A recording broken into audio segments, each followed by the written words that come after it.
ನಿಮ್ಮ ಸ್ಟೋರಿ ಕೇಳ್ತಿದ್ರೇ ನಮಗೂ ಒಂದು ಛಲ ಬರುತ್ತೆ, ನಾವು ಏನಾದರೂ ಮಾಡಬೇಕು ಅನ್ನೋವಂಥದ್ದು.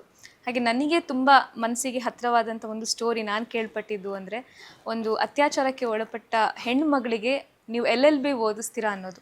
ಆ ಸ್ಟೋರಿ ಸ್ವಲ್ಪ ಹೇಳೋದಾದ್ರೆ ಸರ್. ಮೇಡಮ್, ಆ ಹುಡುಗಿ ನಿಜಕ್ಕೂ ಲೈಫಲ್ಲಿ ಒಂಟಿಯಾಗಿ ಬದುಕೋದು ಬಹಳ ಕಷ್ಟ ಅಂತ ಹೇಳ್ತಾರೆ ಹೆಣ್ಮಕ್ಳಿರಲಿ ಗಂಡು ಮಕ್ಳಿರಲಿ ಮೇಡಮ್. ಎಸ್ಪೆಷಲಿ ಹೆಣ್ಮಕ್ಳು ಒಂದು ಆಸರೆ ಬೇಕೇ ಬೇಕು. ಓಕೆ ಮೇಡಮ್, ಆಸರೆ ಹೇಗಿರಬೇಕು ನನ್ನ ಅನಿಸಿಕೆ, ಇವತ್ತಿನ ಕಾಲದಲ್ಲಿ ಹೆಣ್ಮಕ್ಳು ಓದಲೇಬೇಕು, ಅವಳ ಕಾಲ ಮೇಲೆ ನಿಂತ್ಕೊಳ್ಳೇಬೇಕು. ಹಂಗಂದ್ರೆ ನನಗೆ ಹಿಂಗಂದಾಗ ಯಾರು ಹೇಳ್ತಾರೆ ಗಂಡು ಮಕ್ಳು ಓದಬೇಕು ಬೇಡವಾ ಅಂತ, ಅದ್ರ ಬಗ್ಗೆ ಅವಶ್ಯಕತೆ ಇಲ್ಲ ಅಂತ ನಾನು ಹೇಳೋದು. ಯಾರು ಈ ಪ್ರಪಂಚದಲ್ಲಿ ಇದ್ದಾರೋ ಮಕ್ಳುಗಳು ಎಲ್ಲ ಮಕ್ಳಿಗೆ ಎಜುಕೇಷನ್ ಸಿಗಲೇಬೇಕು. ಎಸ್ಪೆಷಲಿ ಹೆಣ್ಮಕ್ಳು ಓದಲೇಬೇಕು ಅಂತ ಹೇಳ್ತೀನಿ. ಯಾಕೆಂದರೆ ಅವ್ರ ಜೀವನ ಹೆಂಗಿರುತ್ತೆ ಅಂದರೆ ಮೇಡಮ್, ಹುಡ್ತಾಗ ಅಪ್ಪ ಅಮ್ಮನ ಆಸರೆಲಿ ಇರ್ತಾರೆ ಸರಿನಾ, ಬೆಳೆದ ಮೇಲೆ ಗಂಡನ ಆಸರೆಗೆ ಹೋಗ್ತಾರೆ. ಅಲ್ಲಿ ಕಟ್ಕೊಂಡಂತಹ ವ್ಯಕ್ತಿ ಒಳ್ಳೆಯವನಾಗಿದ್ದರೆ ಆ ಹೆಣ್ಮಗಳು ಓಕೆ ಸರಿನಾ. ಒಂದು ವೇಳೆ ಏನೋ ಹೆಚ್ಚು ಕಡಿಮೆ ಆಗಿ ಅವ್ನು ಸರಿ ಇಲ್ಲ ಅಂದಾಗ ಆ ಹೆಣ್ಮಗಳು ಜೀವನ ನರಕ ಆಗ್ಬಿಡುತ್ತೆ. True sir. ಸರಿನಾ. ಒಂದು ವೇಳೆ ಗಂಡ ಕರೆಕ್ಟಾಗಿ ಇದ್ದಪ್ಪ ಬೈ ಮಿಸ್ ಆಗಿ ಏನಂತಿರೋದ, ಅವಾಗಲೂ ನರಕ ಆಗುತ್ತೆ ಹೆಣ್ಮಗಳು ಜೀವನ ಸರಿನಾ. ಅದಕ್ಕೋಸ್ಕರ ಇಂಡಿಪೆಂಡೆಂಟಾಗಿ ಜೀವನ ಮಾಡೋದು ಕಲಿಬೇಕು ಅನ್ನೋ ಉದ್ದೇಶ ಹೆಣ್ಮಕ್ಳು ಓದಬೇಕು ಅಂತ ನಾನು ಹೇಳೋದು. ಎಜುಕೇಷನ್ ಯಾಕೆ ನಾನು ಅಷ್ಟು ಮಹತ್ವ ಕೊಡ್ತೀನಿ ಅಂದರೆ, ಬಿಕಾಸ್ ನಾನು ನೋಡಿದ್ದೀನಿಲ್ಲ ಮೇಡಮ್, ನಮ್ಮದು ಫ್ಯಾಮಿಲಿಗಳಲ್ಲಿ ನೋಡಿದ್ದೀನಿ, ಅಕ್ಕಪಕ್ಕದಲ್ಲಿ ನೋಡ್ತೀನಿ. ಬಿಕಾಸ್ ನಮ್ಮ ಆಶ್ರಮದಲ್ಲಿ ಬರುವಂಥ ಮಕ್ಳುಗಳು ಆಲ್ಮೋಸ್ಟ್ ಸಿಂಗಲ್ ಪೇರೆಂಟ್ಸ್ ಮಕ್ಳುಗಳಿದ್ದಾರೆ ಮೇಡಮ್. ಹೆಣ್ಮಕ್ಳುಗಳು ಕರ್ಕೊಂಬಂದು ಸೇರಿಸ್ತಾರಲ್ಲ, ನಾನು ನೋಡ್ತೀನಿ ಅವ್ರ ಹತ್ರ ಮಾತಾಡಿದಾಗ ಪರ್ಸ್ನಲ್ಲಾಗಿ ಅವ್ರು ಹೇಳ್ತಾರೆ ಡೈವರ್ಸ್ ಆಯಿತು ಅಂತ ಹೇಳ್ತಾರೆ, ಕೆಲವರು ಇಲ್ಲ ತೀರೋದ್ರು ಅಂತಾರೆ, ಇನ್ನೂ ಕೆಲವರು ಇಲ್ಲ ಬೇರೆಯವ್ರನ್ನ ಕಟ್ಕೊಂಡು ಹೋದ್ರು ಅಂತ ಹೇಳ್ತಾರೆ. ಅವ್ರ ಕಣ್ಣಲ್ಲಿ ಎಲ್ಲ ಕತೆಗಳು, ಇವೆಲ್ಲ ಕತೆಗಳು ಕೇಳಿದಾಗ ಬರೋ ಕಣ್ಣೀರು ಒಂದೇ ಮೇಡಮ್. ಹೌದು ಸರ್, ಬರೋ ಕಣ್ಣೀರು ಒಂದೇ. ಏನು ಕಣ್ಣೀರದು ಅಂದರೆ, ಜೀವನದಲ್ಲಿ ನಾನು ಸೆಟ್ಲ್ ಆಗಿರಬೇಕಾಗಿತ್ತು ಅಂತ ಅಷ್ಟೇ ಅವ್ರು ಹೇಳೋದು. ಹೌದು, ಇಂಡಿಪೆಂಡೆಂಟ್ ಆಗಿರಬೇಕಿತ್ತು. ಹೌದು, ನನಗೆ ಅದಕ್ಕೋಸ್ಕರ ಏನೋ ಓದಬೇಕು ಅಷ್ಟೇ. ನೀವೇನಾರ ಮಾಡ್ಕೊಳ್ಳಿ ಓದಿ. ಆ ಹೆಣ್ಮಕ್ಳು ಹೇಗೆ ಸಿಕ್ಕಿದ್ಲು ಸರ್ ನಿಮ್ಗೆ, ಯಾವ ಪರಿಸ್ಥಿತಿಲಿದ್ಲು ಆವಾಗ ಅಂತ? ಮೇಡಮ್, ಆ ಟೈಮಲ್ಲಿ ಅವಳು ನಂಗೆ ಮೈಸೂರಿನಲ್ಲೇ ಪರಿಚಯ ಆಗಿದೆ. ಅವಳು ಹಿಂಗೆ ಒಂದು ಮಾಲ್ಗೆ ಹೋಗಿರ್ತೀವಿ, ಮಾಲಲ್ಲಿ ಅವಳು ಜಾಬ್ ಮಾಡ್ತಾ ಇರ್ತಾಳೆ, ಅಂದರೆ ಪಾರ್ಟ್ ಟೈಮ್ ಮಾಡ್ತಾ ಇರ್ತಾಳೆ. ಮಕ್ಳುಗಳ ಜೊತೆ ಹೋದಾಗ ಅಲ್ಲಿ ನಮ್ಮ ಮಕ್ಳುಗಳ ಜೊತೆ ಮಾತಾಡ್ತಾ ಇರ್ಬೇಕಾದ್ರೆ ಅದು ಇದು ಅಂತೆಲ್ಲ ಅವ್ಳು ಕೇಳಿಸ್ಕೊಳ್ತಾಳೆ, ನಿಮ್ದು ಆಶ್ರಮನ ಅದು ಇದು ಅಂತಾಳೆ. ಹೌದು ಅಂತ ಹೇಳಿದಾಗ ನೀವೇನು ಓದ್ತೀರ, ನಾನು ಕೇಳ್ತೀನಿ ನೀವೇನು ಓದ್ತೀರಿ, ನಾನು ಪಾರ್ಟ್ ಟೈಮ್ ಮಾಡ್ತಾ ಹಿಂಗೆ ಅಂತ ಹೇಳಿ. ಪಾರ್ಟ್ ಟೈಮ್ ಏನು ಓದ್ತಾ ಇರೋದು ಅಂತ ಕೇಳಿದಾಗ ಅವಳು ಹೇಳ್ತಾಳೆ, ಈಗ ನಾನು ಸೆಕೆಂಡ್ ಇಯರ್ ಸತಿ ಅಂತ.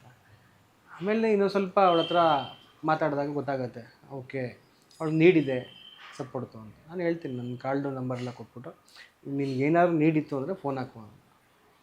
ಅವಳು ಫೋನ್ ಹಾಕ್ತಾಳೆ ಸ್ವಲ್ಪ ದಿನಗಳು ಬಿಟ್ಕೊಂಡು, ನೀವು ಈ ಥರ ನಂಬರ್ ಕೊಟ್ಟಿದ್ರಿ ಅಂದ್ಬಿಟ್ಟು. ಆಮೇಲೆ ಒಂದು ಕಂಪ್ನಿ ಮಾಡಿದೆ, ಮಾತೃಭೂಮಿ ಹೋಮ್ ಹೆಲ್ತ್ ಕೇರ್ ಅಂತ, ಈ ಓಲ್ಡ್ ಏಜ್ ಪರ್ಸನ್ಸ್ಗಳನ್ನ ಕೇರ್ ಮಾಡುವಂಥದ್ದು. ಓಕೆ, ಆ ಒಂದು ಇದರಲ್ಲಿ ಆ ಹೆಣ್ಮಗಳು ನಾನು ಜಾಬ್ ಬೇಕು ಅಂತ ಫೋನ್ ಹಾಕಿರ್ತಾಳೆ. ಆ ಥರ ಒಂದು ಜಾಬ್ ಬೇಕು, ನೀನು ಓದಲ್ವಾ ಅಂತ ಕೇಳ್ತೀನಿ. ಓದಲ್ವ ಅಂತ, ಇಲ್ಲ ಲೈಫ್ ಲೀಡ್ ಮಾಡೋದು ಕಷ್ಟ ಆಗ್ತಿದೆ, ಓದ್ಲಿಕ್ಕೆ ಆಗ್ತಾಯಿಲ್ಲ. ಇಲ್ಲ ಇಲ್ಲಿ ನೀನು ಓದು, ನಾನು ಸಪೋರ್ಟ್ ಮಾಡ್ತೀನಿ, ತಲೆ ಕೆಡಿಸ್ಕೊಬೇಡ ಅಂತೇಳಿ. ಆಮೇಲೆ ಅಲ್ಲಿಂದ ಆಚೆಗೆ ಅವಳ ಎಜುಕೇಷನ್ ನಾವು ಸಪೋರ್ಟ್ ಮಾಡ್ತಾ ಹೋಗ್ತೀವಿ. ಅವಳು LLB ಮುಗಿಸ್ಕೊಂಡು ಚೆನ್ನಾಗಿದ್ದಾಳೆ. ಇವಾಗಲೂ ಅವಳು ಝೊಮ್ಯಾಟೊ ಮಾಡ್ತಾಳೆ, ಸ್ವಿಗ್ಗಿ ಮಾಡ್ತಾಳೆ. ಓಕೆ, ಅವಳ ಕಾಲ ಮೇಲೆ ಅವಳು ನಿಂತ್ಕೊಂಡಿದ್ದಾಳೆ.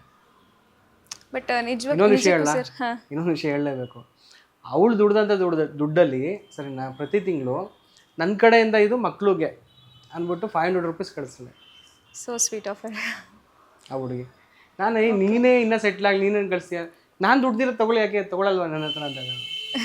ಅಂದರೆ ಹೇಳೋಕ್ಕಾಗಲ್ಲ ಮೇಡಮ್, ಅಷ್ಟು ಆ ರೀತಿ ಅಂದರೆ ಕೊಡಬೇಕು ಅನ್ನೋ ಮನೋಭಾವ ಬೇಕು. ನಾನು ತುಂಬ ಜನ ನೋಡ್ತೀನಲ್ಲ, ಇನ್ನೊಬ್ರನ್ನ ಹಾಳು ಮಾಡಬೇಕು ಅಂತಲೇ ನಿಂತಿರ್ತಾರೆ, ಇನ್ನೊಬ್ರು ಹತ್ರ ಕಿತ್ಕೋಬೇಕು ಅಂತ ನಿಂತಿರ್ತಾರೆ. ಕೊಡೋ ಮನೋಭಾವ ಬೆಳೆಸ್ಕೊಬಿಟ್ರೆ ಅದು ನಿಜಕ್ಕೂ ಏನೋ ಒಂದು ಮನಃಶಾಂತಿ ಕೊಡೋದೇ ಅದಂತೆ, ಕೊಡೋ ಮನೋಭಾವ. ಆ ಮನೋಭಾವ ಎಲ್ಲರೂ ಬೆಳೆಸ್ಕೊಟ್ರೆ ಸಮಾಜ ಚೆನ್ನಾಗಿರುತ್ತೆ ಅಂತ ನನ್ನೊಂದು ಅನಿಸಿಕೆ. ಬಟ್ ಆ ಮನೋಭಾವನೆ ಇರೋವಂಥವ್ರು ತುಂಬ ಕಡಿಮೆ ಜನಗಳು ಸರ್. ನಿಮ್ಮ ಫೌಂಡೇಶನ್ಗೆ ಈಗ ಹೇಗೆ ಫಂಡ್ ರೈಸ್ ಮಾಡ್ತಿದ್ದೀರಾ? ಬಿಕಾಸ್ ಎಲ್ಲರೂ ಕೊಡಬೇಕಂತ ಅನ್ಸಿದ್ರು ಕೆಲವ್ರ ಹತ್ರ ದುಡ್ಡಿರಲ್ಲ, ಇನ್ನು ಕೆಲವರು ದುಡ್ಡಿದ್ರೂ ಕೊಡಲ್ಲ. ಸೊ ನೀವು ಫಂಡ್ ಹೇಗೆ ರೈಸ್ ಮಾಡ್ತೀರಾ? ಅಥವಾ ಏನಾದರೂ ಆ ಥರ ಇನ್ಸಿಡೆಂಟ್ಸ್ ಬಂದಿದೆಯಾ ನಿಮಗೆ? ಏನೋ ದುಡ್ಡೇ ಇಲ್ಲ ಮಕ್ಕಳಿಗೋಸ್ಕರ ಖರ್ಚು ಮಾಡೋದಕ್ಕೆ, ನಿಮ್ಮ ಹತ್ರ ಫಂಡೇ ಇಲ್ಲ ಅನ್ನೋಂಥ ಸಿಚುವೇಶನ್ಸ್ ಬಂದಿದೆಯಾ? ಅಂದರೆ ಫಂಡ್ ರೈಸ್ ರಿಲೇಟೆಡ್ ಆಗಿ ಒಂದೆರಡು ಇನ್ಸಿಡೆಂಟ್ ಹೇಳಲೇಬೇಕು ಮೇಡಮ್. ಬಿಕಾಸ್ ನನಗೆ ನಿಜ ಹೇಳ್ಬೇಕಂದ್ರೆ ತುಂಬ ಜನ ಸಪೋರ್ಟ್ ಮಾಡಿದ್ದಾರೆ. ಯಾರ್ಯಾರು ಅಂತ ಹೇಳಿದ್ರೆ ಲೀಸ್ಟ್ ಒಂದು ದೊಡ್ಡ ಇದನ್ನು ಲೀಸ್ಟ್ನೇ ಹಾಕ್ಸ್ಬೇಕು ಸರ್, ಆ ರೀತಿ. ಅದರಲ್ಲಿ ಒಂದು ಹೆಣ್ಮಗಳದ್ದು ಮತ್ತು ಒಂದಷ್ಟು ಇನ್ಸಿಡೆಂಟ್ಸ್ ಹೇಳ್ತೀನಿ. ನಾವು ಫಂಡ್ ರೈಸ್ ಎಷ್ಟು ಕಷ್ಟಪಟ್ಟು ಮಾಡ್ತೀವಿ ಅಂತ. ನಿಜ ಹೇಳ್ಬೇಕು, ನಾವು ಶುರು ಮಾಡಿದಾಗ ನಮ್ಮ ತಂದೆ ಬಂದು ನನ್ನ ಕಡೆಯಿಂದ ತೊಗೊಳಪ್ಪ 15 ಲಕ್ಷ ಇದೆ ಅಂತ ಕೊಟ್ಟರು. ನಮ್ಮ ತಂದೆ ಫಸ್ಟು ಕೊಟ್ಟಿದ್ದು. ಓಕೆ ಸರ್, ಇದನ್ನು ನಮ್ಮ ತಂದೆ ಎದುರುಗಡೆ ಹೇಳಲ್ಲ. ಯಾಕೆ ಹೇಳಲ್ಲ ಅಂದರೆ ನಮ್ಮ ತಂದೆಯವರು ಓಕೆ ಅಂತ ಸ್ವಲ್ಪ ಇನ್ನೂ ಮೇಲ್ಕೋಗ್ಬಿಡ್ತಾರೆ. ಅದಕ್ಕೋಸ್ಕರ ಹಿಂದೆ ಹೇಳ್ಕೊಂಡು ಓಡಾಡ್ತೀವಿ ನಾವು ಅಷ್ಟೇ. ಬಿಕಾಸ್ ಯಾಕೆಂದರೆ ನಮ್ಮ ತಂದೆ ನಾನು ಈ ಆಶ್ರಮ ಕಟ್ಸ್ಲಿಕ್ಕೆ ಶುರು ಮಾಡಿದ್ಮೇಲೆ ಅಷ್ಟೊಂದು ಹತ್ರದಿಂದ ನೋಡಿದ್ದು ನಾನು. ಓಕೆ, ಅಷ್ಟೊಂದು ಹತ್ರದಿಂದ. ಬಿಕಾಸ್ ತುಂಬ ದೂರದಲ್ಲೇ ನಾನು ಬೆಳೆದು. ನಮ್ಮ ತಂದೆ ಕಂಡ್ರೆ ಭಯ, ತುಂಬ ಭಯ ನಮ್ಮ ತಂದೆ ಕಂಡ್ರೆ.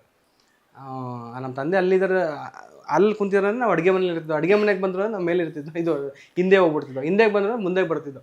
ಓಕೆ, ಅಷ್ಟು ಭಯ ಇರ್ತಿತ್ತು. ನಮ್ಮ ತಂದೆ ನೋಡಿದಾಗ ಈ ಊರಾಗುರು ನಮ್ಮ ತಂದೆ ಅಂತ ಅನಿಸ್ತಿತ್ತು. ಹಂಗೆ ಪಾಪ ಫಸ್ಟ್ ಕೊಟ್ಟಿದ್ದೆ ಅವರೇ ಫಸ್ಟು ಒಂದು 15 ಲಕ್ಷ ಅಂತ ಕೊಟ್ಟಿದ್ದು. ಮಿಕ್ಕಿದ್ದು ಆ ಟೈಮಲ್ಲಿ ಅಂತ ನಿಜ ಹೇಳ್ಬೇಕಂದ್ರೆ ನಂದೊಂದಷ್ಟು ಸೇವಿಂಗ್ಸ್ ಇತ್ತು. ಆಮೇಲೆ ನನ್ನ ಸ್ನೇಹಿತರುಗಳು ಈ ರೀತಿ ಅವ್ರಿವ್ರದ್ದು ಎಲ್ಲರ ಸಪೋರ್ಟ್ ಮುಖಾಂತರ ಇವತ್ತು ಆಶ್ರಮ 1.25 ಕೋಟಿ ಹತ್ತಿರ ಆ ಪ್ರಾಜೆಕ್ಟು ಮುಗಿಯುವಂಥ ಹಂತಕ್ಕೆ ಬಂದಿದ್ದೀವಿ. ಇವತ್ತು ಬೆಳಗ್ಗೆ ಹೋಗಿ ನಿಜ ಹೇಳ್ತೀನಿ, ಯಾರೂ ಇರಲಿಲ್ಲ ಆಶ್ರಮದ ಇದು ಇಡೀ ನಮ್ಮ ಬಿಲ್ಡಿಂಗಲ್ಲಿ. ಒಬ್ಬ ಕೆಲಸಕ್ಕೆ ಬಂದಿದ್ರು, ಪೇಂಟ್ ಮಾಡ್ತಾರೆ. ಲಾಸ್ಟು ಇನ್ನೊಂದು 2 ಬಾಗಿಲು ಪೇಂಟಿಂಗ್ ಇತ್ತು. ನಿಜ ಹೇಳ್ತೀನಿ, ಕುಂತ್ಕೊಂಡು ಮೆಟ್ಲು ಮೇಲೆ ಕುಂತು ಎಲ್ಲನೇ ನೆನೆಸ್ಕೊಳ್ತಿದ್ದೆ, ಯಾರ್ಯಾರು ಸಪೋರ್ಟ್ ಮಾಡಿದ್ರು ಏನು ಅಂತ. ನನಗೆ ಅನಿಸಿದ್ದು ಒಂದೇ ಮೇಡಮ್, ಒಂದು ಹೆಣ್ಮಗಳು ಅವ್ರ ತಾಯಿ ಕೊಟ್ಟಿದ್ದಂತೆ ಬಳೆ ಅದು, ಸರಿನಾ? ಆ ಬಳೆನ ನನಗೆ ಇದು ಮಾಡಿದರು, ಕೊರಿಯರ್ ಮಾಡಿಬಿಟ್ಟು ಇದನ್ನು ನಿಮ್ಮ ಆಶ್ರಮಕ್ಕೆ ಬಳಸ್ಕೊಳ್ಳಿ ಸರ್ ಅಂದ್ಬಿಟ್ಟು. ಓಕೆ, ನಾನು ಸರಿ ಫೋನ್ ಮಾಡಿದೆ ಈ ಕಡೆಯಿಂದ, ಮೇಡಮ್ ಬಳೆ ಕಳಿಸಿದ್ರೆ ಏನು ವಿಷಯ ಅಂದ್ಬಿಟ್ಟು. ಅದಕ್ಕೆ ಇಲ್ಲ ಸರ್, ನಾನು ಕೊಡ್ಲಿಕ್ಕೆ ಏನು ಕೊಡಬೇಕು ಅಂತ ಗೊತ್ತಾಗಲಿಲ್ಲ. ನಮ್ಮ ತಾಯಿ ನನಗೆ ಇದನ್ನು ಕೊಟ್ಟಿದ್ದು, ಎಂತಕಾರ ನಿನ್ನ ಇಟ್ಕೋ ಅಂತ. ನಾನು ಇಂಥ ಒಳ್ಳೆ ಕೆಲಸಕ್ಕಿಂತ ದೊಡ್ಡದು ಯಾವುದೂ ಇಲ್ಲ ಅಂತ ನನಗೆ ಗೊತ್ತು. ಅದಕ್ಕೋಸ್ಕರ ಈ ಬೆಳೆ ಕೊಡ್ತಾನೆ ಸರ್, ಬೇರೆ ನನ್ನ ಕೈಲಿ ಕೊಡಲಿಕ್ಕಿಲ್ಲ ಸರ್ ಅಂತ. ಆ ಬಳೆನ ನೆನ್ನೆವರೆಗೂ ಕೂಡ ಹಂಗೆ ಇಟ್ಕೊಂಡು ನೆನ್ನೆ ವಾಪಸ್ ಕೊಟ್ಟೆ ಅವ್ರಿಗೆ, ತೊಗೊಳ್ಳಿ ನೀವು ಇಟ್ಕೊಳ್ಳಿ ಅಂತ. ಅವರು ಸರ್ ದಯವಿಟ್ಟು ನಂಗೆ ಬೇಡ ಸರ್ ಅಂತ. ಇಲ್ಲ ಮೇಡಮ್, ನನಗೆ ಯಾಕೋ ಈ ಬಳೆ ಈಸ್ಕೊಂಡು. ಆ ಹುಡುಗಿ ನಿಮ್ಮ ಆಶ್ರಮದಲ್ಲೇ ಅಂದರೆ ಅದರಿಂದ ಇಲ್ಲ ಮೇಡಮ್, ಸೌಲಭ್ಯ ಪಡ್ಕೊಂಡಂತ ಹುಡುಗಿನ ಏನು ಇಲ್ಲ ಪಾಪ ಅವರು ಒಂದು ವೆಲ್ವಿಷರ್ ಇರ್ಬೋದು ಅಷ್ಟೇ. ಅವ್ರ ಮಕ್ಕ ನಾನು ನೋಡಿರಲೇ ಇಲ್ಲ. ನೆನ್ನೆನೇ ನಾನು ನೋಡಿದ್ದು ಅವ್ರನ್ನ. ನಿನ್ನೆ ಅವ್ರು ಕೊಟ್ಬಿಟ್ಟು ಹೇಳಿದೆ, ತುಂಬ ಖುಷಿಯಾಗಿದೆ. ಎಸ್ಪೆಷಲಿ ನಾನು ಯಾರು ಅಂತಲೇ ಗೊತ್ತಿಲ್ಲ ನಿಮಗೆ, ನೀವು ಕಳಿಸಿದ್ದೀರಾ. ಬೇಕಾದ್ರೆ ನೀವು ಅದು ನಿಮ್ಮ ಸೇವೆ ಎಷ್ಟು ಮಟ್ಟಿಗೆ ತಲುಪಿದೆ ಸರ್, ಎಷ್ಟು ಜನಕ್ಕೆ ಟಚ್ ಆಗಿದೆ ಅನ್ನೋದನ್ನು ತೋರಿಸುತ್ತೆ. ಮೇ ಬಿ ಇರ್ಬೋದು ಮೇಡಮ್. ಹಾಗೆ ಒಂದು 2-3 ಜನ ಇದ್ದಾರೆ ಮೇಡಮ್, ಅವರು ಗೋಲ್ಡ್ ಕಳಿಸಿದಂಥವ್ರು. ಅವ್ರನ್ನ ನೆನೆಸ್ಕೋಬೇಕು ನನ್ನ ಲೈಫಲ್ಲಿ. ಇನ್ನೊಂದು ಹುಡುಗಿ ಇದ್ದಾಳೆ, ಆ ಹುಡುಗಿ ಹ್ಯಾಂಡಿಕ್ಯಾಫ್ಟ್ ಮೇಡಮ್. ಅವಳು ಬರೋದೇ ಒಂದು 10,000 ಬರುತ್ತೆ ಅಷ್ಟೇ. ಗೌರ್ಮೆಂಟ್ ಸ್ಕೂಲ್ ಕಳ ಹುಡುಗಿ. ಪಾಪ ಅವ್ರ ಅಪ್ಪ ಇಲ್ಲ, ಅವ್ರ ಅಮ್ಮನೂ ಕೂಡ ಅವ್ರ ಅಮ್ಮನಿಂದ ದೂರ ಇದ್ದಾಳೆ. ಒಟ್ಟು ಹ್ಯಾಂಡಿಕ್ಯಾಫ್ಟ್ ಅಂತ ಅವ್ರ ಮನೆಯಿಂದ ದೂರ ಇದ್ದಾಳೆ ಅವಳು. ಅವಳೇನೋ ಒಂಥರ ತುಂಬ ಕಂಡಮಾಗಿ ನೋಡ್ತಾರೆ ಅಂತ ಅವಳು ಏನೋ ಒಂದು ಮನಸ್ಸಲ್ಲಿ ನೋವು ಮಾಡ್ಕೊಂಡು ಹೊರಗಡೆ ಇದ್ದಾಳೆ ಅವಳು. ಪಾಪ ಆ ಹುಡುಗಿ ನಮ್ಗೆ ಮಾತೃಭೂಮಿಗೆ ಪ್ರತಿ ತಿಂಗಳು ಸಪೋರ್ಟ್ ಮಾಡ್ತಾಳೆ. ನಾನು ಹೇಳ್ತಿರೋದು ಅವಳಿಗೆ ನಾವು ಸಪೋರ್ಟ್ ಮಾಡಬೇಕು ಅಲ್ವಾ? ಕರೆಕ್ಟ್. ಅಂಥದ್ರಲ್ಲಿ ಆ ಹುಡುಗಿನೇ ಸಪೋರ್ಟ್ ಮಾಡ್ತಾಳೆ. ಹುಡುಗಿ ಸಪೋರ್ಟ್ ಮಾಡ್ತಾಳೆ ಮೇಡಮ್. ಆ ಹುಡುಗಿ ಪ್ರತಿ ತಿಂಗಳು 800 ರೂಪಾಯಿ ಹಾಕ್ತಾಳೆ ನಮ್ಮ ಆಶ್ರಮದ. ನಾನು ಫೋನ್ ಮಾಡಿ, ಪುಟ್ಟ ನೀನು ಯಾಕೋ ಆಗ್ತೀಯಾ, ಬಿಡೋ ಬೇಡ, ಬೇರೆಯವ್ರು ಯಾರಾದ್ರೂ ನಾವು ಸಪೋರ್ಟ್ ಕೇಳ್ತೀವಿ. ಇಲ್ಲ ಸರ್, ನಾನು ಇನ್ನೊಂದು ವಿಷಯ ಹೇಳ್ತೀನಿ ಕೇಳಿಸ್ಕೊಳ್ಳಿ. ಅವಳು ಸೇವಿಂಗ್ಸಲ್ಲಿ ಮೊನ್ನೆ 1 ಲಕ್ಷ ಕೊಟ್ಟಳು. ಅವಳ ಸೇವಿಂಗ್ಸಲ್ಲಿ ಬಂದ್ಬಿಟ್ಟು 1 ಲಕ್ಷ ಕೊಟ್ಟಳು. ನಾನು ಕೇಳಿದೆ, ಬಟ್ 1 ಲಕ್ಷ ನೀನು ನಮ್ಗೆ ಕೊಡ್ತಾ ಇದೀಯಾ ಸರ್? ನಿಮ್ಗೆ ಯಾರು ಕೊಡ್ತಾರೆ ಸರ್? ನಾನು ನಿಮ್ಗೆ ಕೊಡ್ತಾ ಇಲ್ಲ. ಈ ಕಾನ್ಸೆಪ್ಟ್ ಮಾಡಿದಿರಲ್ಲ, ಇದ್ರಲ್ಲಿ ಅನಾಥ ಮಕ್ಕಳು ಚೆನ್ನಾಗಿ ಬೆಳೀತಾರಲ್ಲ, ಆ ಮಕ್ಳುಗಳಿಗೋಸ್ಕರ ನಾನು ಕೊಡ್ತಾ ಇರೋದು, ಈ ಬಿಲ್ಡಿಂಗೋಸ್ಕರ ಕೊಡ್ತಾ ಇರೋದು. ನಾನು ನಿಜ ಕಣ್ಣಲ್ಲಿ ನೀರು ಬಂತು. ಯಾರಿಗೂ ಇವರೆಲ್ಲ ಓಲ್ಡ್ ಏಜ್ಗೂ ಮತ್ತು ಮಕ್ಕಳಾಶ್ರಮಕ್ಕೂ ಇರೋ ವ್ಯತ್ಯಾಸ ಹೇಳ್ತೀನಿ ಕೇಳಿಸ್ಕೊಳ್ಳಿ ಮೇಡಮ್. ಓಲ್ಡ್ ಏಜ್ ನಡೆಸಿದ್ರೆ, ಇವತ್ತು ಓಲ್ಡ್ ಏಜ್ ನಾನು ನಡೆಸಿದ್ರೆ ನನ್ನ ಹೆಸರು ಕೂಡ ತುಂಬ ಚೆನ್ನಾಗಿ ಓಡಾಡ್ತಿತ್ತು, ಸರಿನಾ? ಕರೆಕ್ಟ್. ಬಟ್ ಮಕ್ಕಳಾಶ್ರಮ ಮಾಡೋದ್ರಿಂದ ನಮಗೆ ಮಹಿಳಾ ಮತ್ತು ಮಕ್ಕಳ ಕಲ್ಯಾಣ ಇಲಾಖೆಯಿಂದ ತುಂಬ ಟರ್ಮ್ಸ್ ಆ್ಯಂಡ್ ಕಂಡೀಷನ್ಸ್ ಇದೆ. ನೀವು ಮಕ್ಕಳು ಫೋಟೋ ತೋರಿಸೋಂಗಿಲ್ಲ, ಮಕ್ಳಿಗೆ ಊಟ ಇಲ್ಲ ಅಂತ ಎಲ್ಲೂ ಹೇಳೋಂಗಿಲ್ಲ, ಊಟಕ್ಕೆ ಸಪೋರ್ಟ್ ಮಾಡಿ ಅಂತ ಕೇಳೋಂಗಿಲ್ಲ ಅಂತ. ಮಕ್ಕಳಾಶ್ರಮ ನಡೆಸುವಂಥವ್ರು ಪರವಾಗಿ ನಾನು ನಿಮ್ಮ ಒಂದು ಚಾನಲ್ ಮುಖಾಂತರ ಹೇಳೋದೇನೆಂದರೆ, ದಯವಿಟ್ಟು ಮಕ್ಕಳಾಶ್ರಮ ಯಾರ್ಯಾರು ನಡೆಸಿದಾರೋ ಅಂಥವ್ರಿಗೂ ಕೂಡ ಸಪೋರ್ಟ್ ಮಾಡಿ. ಬಿಕಾಸ್ ಅವ್ರು ನಿಮ್ಮ ಕಣ್ಮುಂದೆ ಬರೋದಿಲ್ಲ. ಹೌದು ಸರಿನಾ? ಓಲ್ಡ್ ಏಜ್ ಆದರೆ ಎಲ್ಲರೂ ಅಷ್ಟೊಂದು ರೆಸ್ಟ್ರಿಕ್ಷನ್ಸ್ ಇರೋದಿಲ್ಲ. ಎಲ್ಲರೂ ತೋರಿಸ್ಬಿಡೋದು, ನೋಡಿ ಇವ್ರ ಕಾಲಿಲ್ಲ, ನೋಡಿ ಇವ್ರ ಕೈ ಇಲ್ಲ, ಇವ್ರ ಜೀವನ ಹಿಂಗಂತೆ, ಇವ್ರ ಜೀವನ ಹಿಂಗಂತೆ, ಎಲ್ಲರ ಮನ್ಸಿಗೂ ಟಚ್ ಮಾಡಿಬಿಡ್ಬೋದು. ಓ ನೋಡಪ್ಪ ಇಷ್ಟೆಲ್ಲ ಮಾಡ್ತಾರೆ, ನಾವು ಸಪೋರ್ಟ್ ಮಾಡಬೇಕಪ್ಪ. ಬಟ್ ಮಕ್ಕಳಾಶ್ರಮದವ್ರು ಹಂಗೆ ಮಾಡ್ಲಿಕ್ಕಾಗಲ್ಲ ಮೇಡಮ್. ಯಾಕೆಂದರೆ ಮಕ್ಕಳು ಭವಿಷ್ಯ. ನಾವು ಅವ್ರದ್ದು ಇಡೀ ಜೀವನನ ಗೌರವನ ಹೊರಗಡೆ ಕರೆಕ್ಟ್, ಐಡೆಂಟಿಟಿ ಬಿಟ್ಕೊಡಂಗಿಲ್ಲ. ಆ ಒಂದು ಉದ್ದೇಶಕ್ಕೋಸ್ಕರ ಮಕ್ಕಳಾಶ್ರಮ ಅನ್ಸೋದು ತುಂಬ ಕಷ್ಟ ಇದೆ ಮೇಡಮ್. ನಾನು ಹೇಳ್ತೀನಿ ನಿಜಕ್ಕೂ ನಮ್ದು ಆಶ್ರಮ ರನ್ ಮಾಡ್ತೀವಲ್ಲ, ಕಟ್ಸಿದ್ದೀವಲ್ಲ ಇವಾಗ, ಈ ಕಾನ್ಸೆಪ್ಟು ಕಂಪ್ಲೀಟ್ ಆಗ್ಲಿಕ್ಕೆ ಮೇನ್ ಕಾರಣ ಬಂದು ನಮ್ಮ ಜೊತೆ ಇರುವಂತಹ ಪುಣ್ಯಾತ್ಮರಿಂದನೇ ಆಗಿರೋದು. ನಂದು ಏನೂ ಶಕ್ತಿ ಇಲ್ಲ ಮೇಡಮ್. ನಾನು ಹೇಳ್ತೀನಿ, ನಾನು ಝೀರೋ. ಮಹೇಶ್ ಯಾರು ನಾನು ಝೀರೋಪ್ಪ ಅಷ್ಟೇ ಅಂತೀನಿ.